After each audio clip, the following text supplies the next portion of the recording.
Over the weekend, the United States formally issued an expanded drilling license to Chevron, authoring the second largest U.S. oil company to resume oil production in Venezuela and import crude oil from the South American nation into the United States. The move follows months of protracted back-and-forth negotiations between the Biden administration and the U.S. energy sector. Now, will this decision abroad help bring relief to Americans at the pump here at home?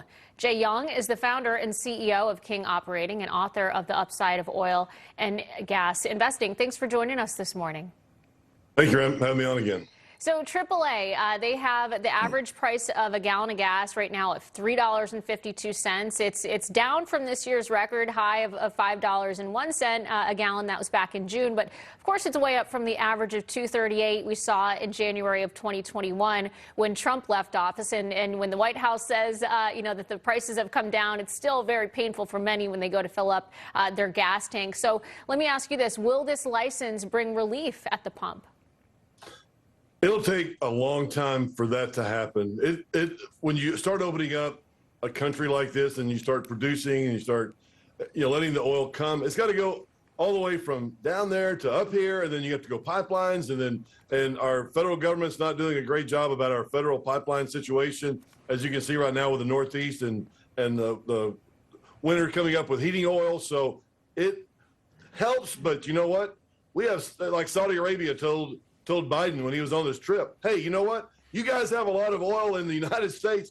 Why don't you just drill it there? That would be a lot better, and then you don't have to worry about these different countries and cultures and getting shot and getting all these other things that could happen. Why don't you just drill in your own country, which is what Biden needs to do? Yeah, a lot of people say drill, baby, drill, and I think that's the question. Why aren't we doing that? And, this license, it has specific language in it that directly bars Maduro's regime from receiving cash payments from the sale of petroleum. However, we know that workarounds are possible. Would you say that Biden has made Maduro an energy player in Latin America with this deal? Absolutely. There's a lot of oil there. There is a ton and millions, billions of barrels of oil there. And it's just like Saudi Arabia, all the other countries. I mean, they sell, 8 million barrels a day overseas, and they produce it. They're using 2 to 3, so they're making 5 million barrels a day. So that is a tremendous amount of money, putting money in their pockets. I'm not sure if that's the right thing to do. I know that's another story and some other time, but hey, you know what? This country needs oil, and we don't need it from Venezuela. We'll take it. We'll take any oil right now because we don't have it in the United States. We haven't been drilling for it. We need it because we need for gas prices to go back down. Yeah, no question about it. And we also know that over in Europe, they're headed for a harsh winter due to those sanctions that are placed on Russian oil and natural gas producers. Do you think that this public embrace of Venezuela as an energy partner by the U.S. then gives the green light to other European nations to go to Maduro for oil? Yeah, I do. And I do that. I know they need it. Bad policies made 5-10 years ago is hurting them. They need to go back to it.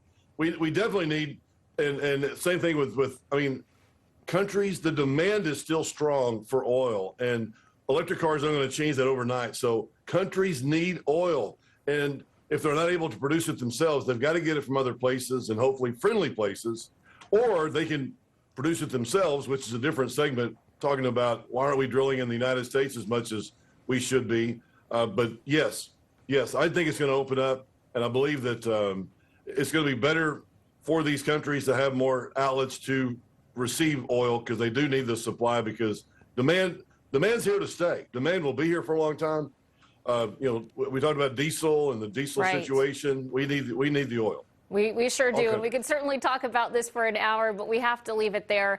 Jay Young, thanks for joining us today. We appreciate you. Absolutely. Thank you.